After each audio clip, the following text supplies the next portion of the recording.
বাবার সামনে ছেলের এই অবস্থা, পিটাতে পিটাতে যখন গভর্নরের ছেলেরে বেহুশ করে ফালাইছে, এবার ওই বালক দৌড়ায় যায় বলে, আমিরুল মুমিনিন, আমি তারে ক্ষমা করে দিছি, আর মাইরেন না। এবার ওই ছেলের মায়ের বন্ধ কইরা হযরত ওমর বলে, এবার গভর্নরের গায়ে আঘাত করো, গভর্নরের গায়ে আঘাত করো। গভর্নর কেন বিচার করলো না?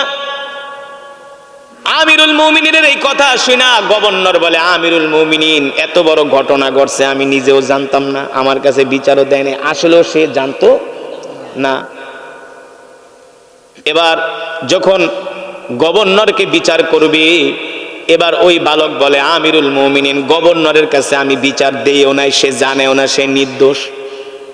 এই কারণে হযরত ওমর বলল, ঠিক আছে, গভর্নরের গায়ে আঘাত করো না, কারণ সে, আর যিনি ভুক্তভোগী সেও কিন্তু গভর্নরের পক্ষ নিয়ে বলছে, আমি তাকে ক্ষমা করে দিছি, ঠিক কিনা? হযরত ওমর বলে, তুমি যদি আরো চাও আরো বিচার করব। আল্লাহু আকবার। বিচার বন্ধ করার পরে হযরত ওমর আমর ইবনুল আস গভর্নরকে উদ্দেশ্য করে বলে, আমর, আমি তো জানি প্রতিটা সন্তান তার মায়ের পেট থেকে স্বাধীনভাবে জন্ম নিয়েছি। কথা কন, আমরা স্বাধীনভাবে জন্ম নিয়েছি কি নিছি না?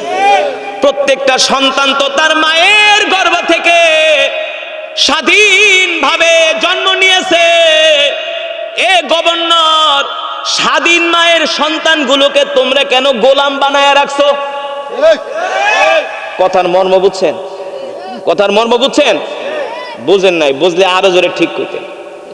প্রত্যেকটা মায়ের সন্তান মায়ের গর্ভ থেকে স্বাধীনভাবে দুনিয়াতে আসছে, এই স্বাধীন মানুষগুলারে তোমরা কেন গোলাম বানায় রাখছো? দৌড় প্রতিযোগিতা শুরু হয়ে গেছে, প্রতিযোগীগুলো দৌড় শুরু করছে। সেই প্রতিযোগীদের মধ্যে মিশরের গভর্নর আমর ইবনুল আসের ছেলেও একজন প্রতিযোগী। প্রতিযোগীরা দৌড়াচ্ছে দৌড়াচ্ছে দৌড়াচ্ছে, দৌড়াতে দৌড়াতে দৌড়াতে দৌড়াতে এক পর্যায়ে দেখা গেল একজন গরিবের ছেলে ওই দৌড় প্রতিযোগিতায় ফার্স্ট হয়েছে, কিন্তু গভর্নরের ছেলে ফার্স্ট হইতে পারে নাই। গভর্নরের ছেলে ফার্স্ট হইতে পারে নাই, একটা গরিবের ছেলে ফার্স্ট হয়ে গেছে। এখন মানুষ তো যে হারে তার তো একটু রাগ থাকে না? যে দল হাইরা যায় একটু রাগ থাকে না? হয়তো মনে করেন সুযোগ পাইলেই মারামারি লাগায় দেয়, আছে না? তো গভর্নরের ছেলে হয়েছে কি, সে তো আর ফেরেশতা না, সে তো মানুষ, তো সে তো হাইরা গেছে, গরিবের ছেলে জিতে গেছে। এখন গভর্নরের ছেলে কি করছে, ওই স্যারের ধাক্কা দিছে, বেটা আমার বাপে মিশরের গভর্নর, তুই চিনোস আমারে? এই কথা বলে ধাক্কা দিছে, ধাক্কার চোটে পড়ে গেছে। ধাক্কার চোটে পড়ে যায়া আমর ইবনুল আসের ছেলে সবার আগে দৌড়ে যায়, আমি ফার্স্ট, আমি ফার্স্ট। মানে যে ফার্স্ট হয়েছে আরে ধাক্কা দিয়া কি করছে, ফালাই দিয়া সে আগে দৌড় মেরা কে আমি ফার্স্ট। ওই গরিব কি করলেন, যে এই বিচার আমি মিশরের কারো কাছে দিব না, গভর্নরের কাছে আমি দিব না, আমি এই বিচার দেব খলিফাতুল মুসলিমিন হযরত ওমরের কাছে। আল্লাহু আকবার। কার কাছে বিচার দিব? ওই গরিবের ছেলে কি করলো, মিশর থেকে চলে আসলো মদিনায়। মদিনায় এসে খলিফার দরবারে গেল, হযরত ওমর রাদিয়াল্লাহু তাআলা আনহুর দরবারে যায়, বলে, খলিফা, আমি মিশর থেকে আসছি মদিনায়। কেন আসছো? বলে, আমাকে মিশরের গভর্নর আমর ইবনুল আসের ছেলে, আমরা একসাথে দৌড় প্রতিযোগিতা করছিলাম, ওই দৌড় প্রতিযোগিতায় আমি ফার্স্ট হয়েছি, এই কারণে সে হিংসার বশবর্তী হইয়া আমাকে ধাক্কা মাইরা ফালায় দিয়া সে আগে চলে গেছে।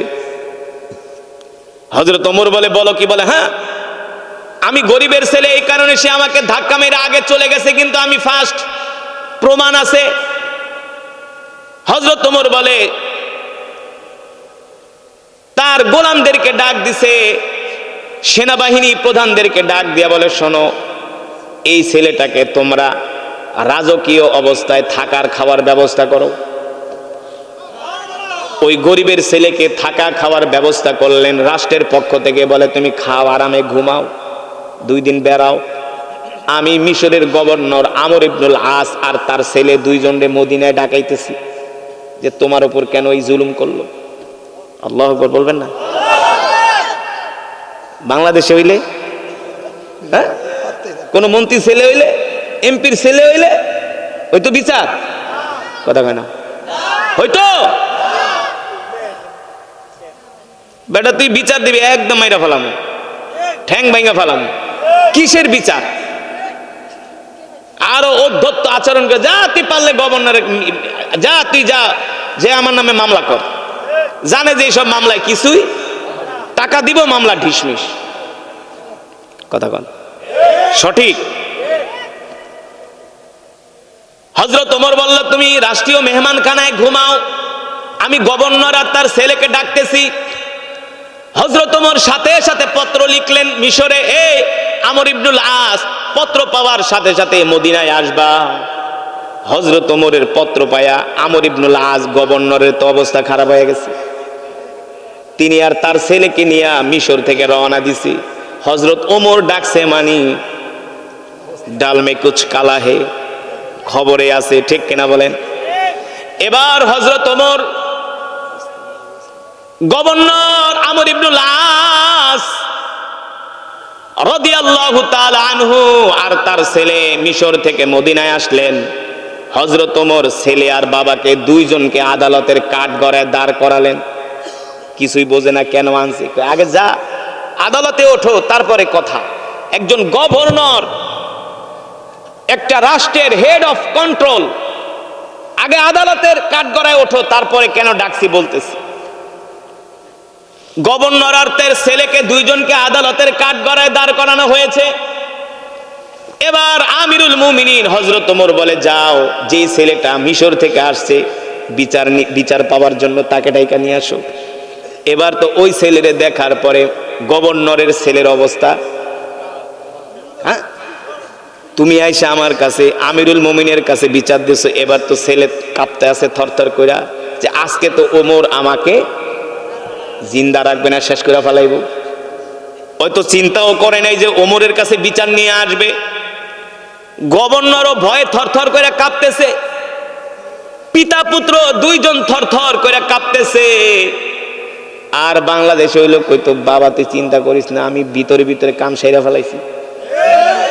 কথা কন, ছেলে আর পুত্র দুইজন থরথর করে কাঁপতেছে। এবার হযরত ওমর আমর ইবনুল আসকে বলে, এই গভর্নর, তোমার ছেলে দৌড় প্রতিযোগিতায় ফেল করছে আর এই ছেলেটা ফার্স্ট হয়েছে, তোমার ছেলে কেন এই ছেলের গায়ে হাত দিছে, ধাক্কা মেরা ফালায় দিছে, কেন জুলুম করছে জিজ্ঞেস করো। এবার আমর ইবনুল আসের ছেলে থরথর করে কাঁপে, কোনো কথা বলে না, কারণ সে তো অন্যায় করছে। এবার হযরত ওমর বলে, এ বালক, তুমি বলো কোন বিচার করলে তুমি খুশি হও, তুমি তোমার জুলুমের বিচার পাবা। ওই ছেলে কোনো কথা বলে না। হযরত ওমর বলে, যাও, গভর্নরের ছেলেরে 100টা বেতাঘাত করো। কয়টা? হুকুম দিতে দেরি, পুলিশ যায়া গভর্নরের ছেলের পিঠের উপরে বাড়ি মারতে শুরু করলেন। এক একটা বাড়ির চোটে রব্বি হাবলি মিনাস সালিহিন ফাবাশশারনাহু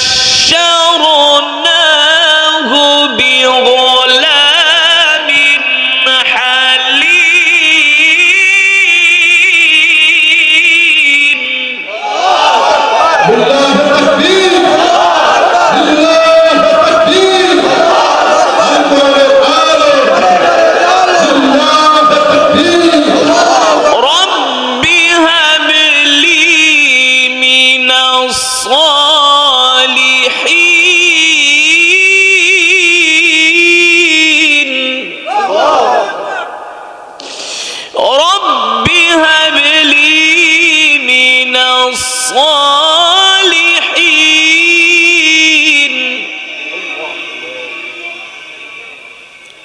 এত না, একটু কম।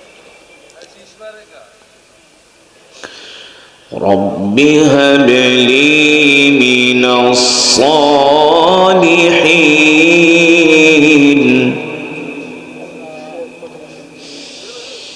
রব্বি হাবলি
فلما بلغ معه السعي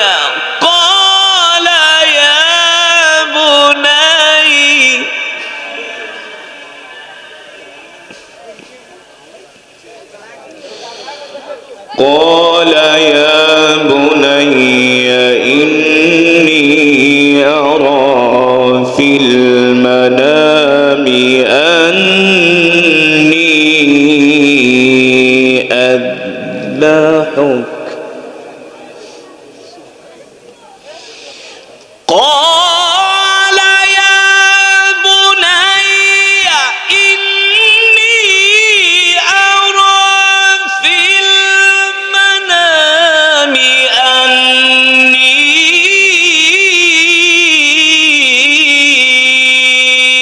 أذبحك فانظر ماذا ترى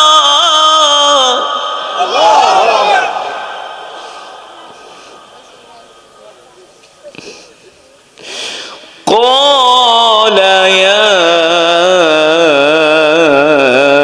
أبت افعل ما تؤمر قال يا أبت افعل ما تؤمر قال يا أبت افعل ما تؤمر ستجدني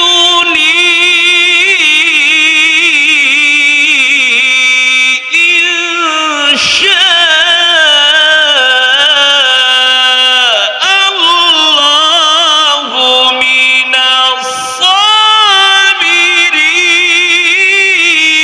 الصابرين لله التكبير لله التكبير أكبر الآية لله التكبير قال يا أبت افعل ما تؤمر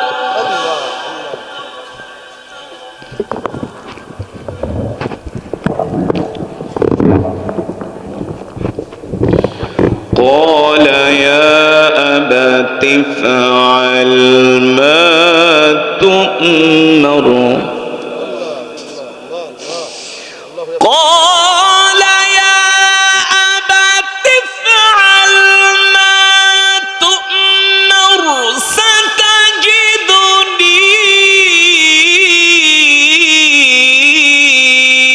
إن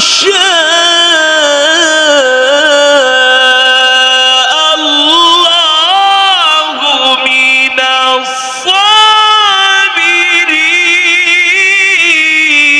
الصابرين لله التكبير لله التكبير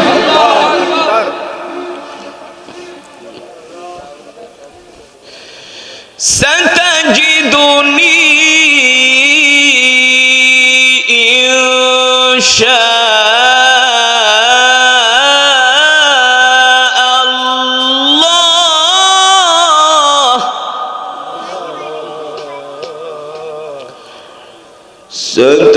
ستجدني إن شاء الله من الصابرين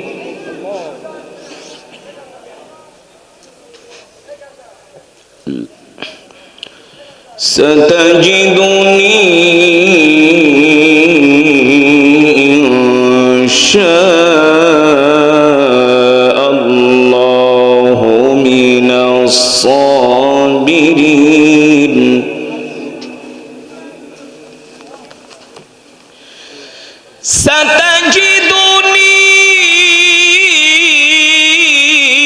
ستجدني إن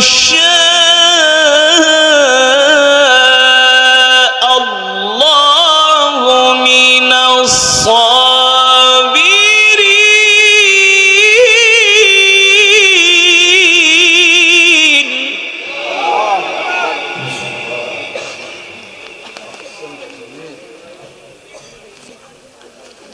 الله يفتح عليك يا شيخ. الله يرحم.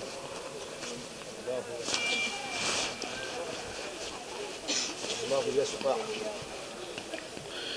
فلما أسلما وتله للجبين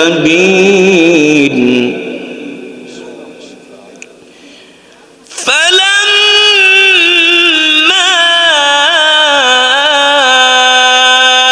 أسلما وتله للجبين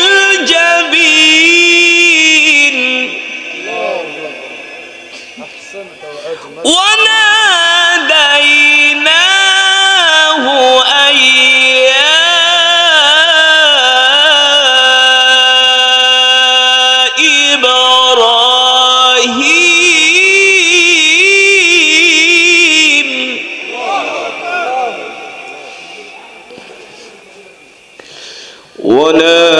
وناديناه أن يا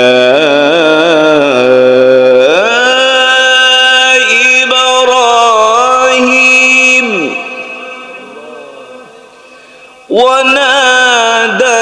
وناديناه أن يا إبراهيم وناديناه أن يا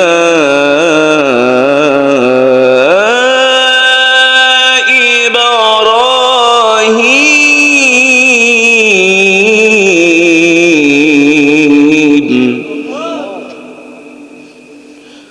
قد صدقت الرؤيا إنا كذلك نجزي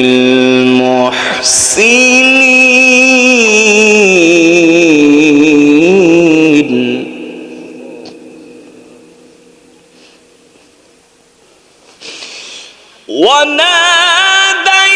وناديناه أن يا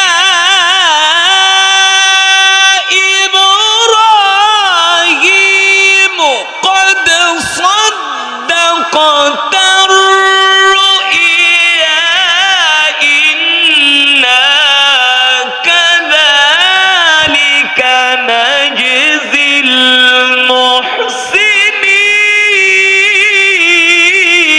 المحسنين لله التكبير لله التكبير أكبر الآن لله التكبير وناديناه أن يا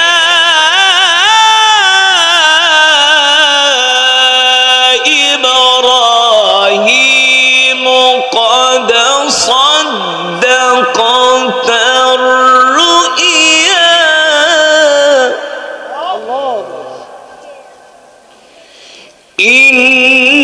إنا كذلك نجزي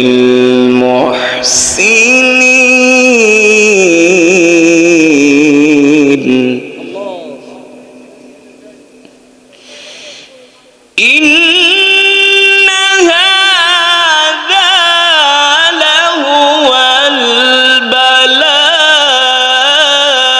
البلاء المبين وفديناه بذبح عظيم الله أكبر. إن هذا لهو البلاء المبين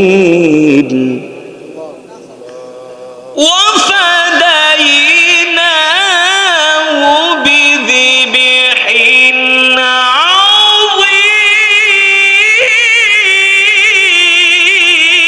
عظيم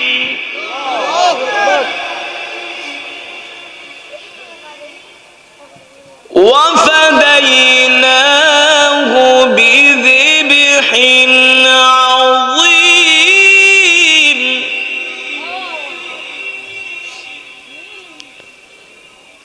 وفديناه بذبح عظيم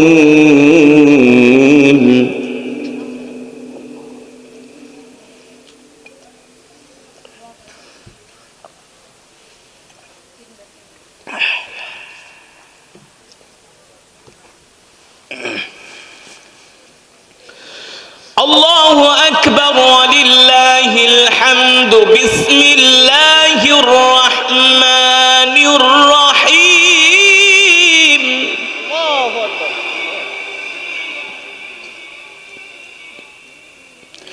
بسم الله الرحمن الرحيم قل هو الله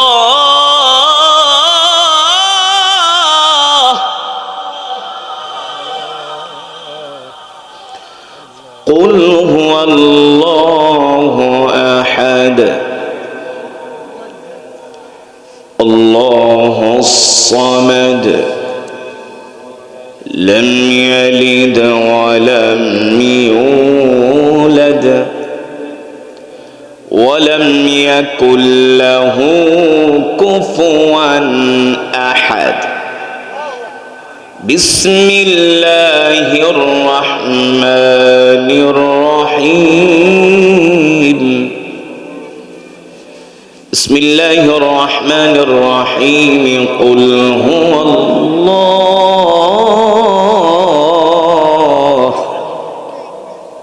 قل هو الله أحد الله الصمد الله الرحمن الرحيم وما أرسلناك إلا رحمة للعالمين وقال رسول الله صلى الله عليه وسلم من أحب سنتي فقد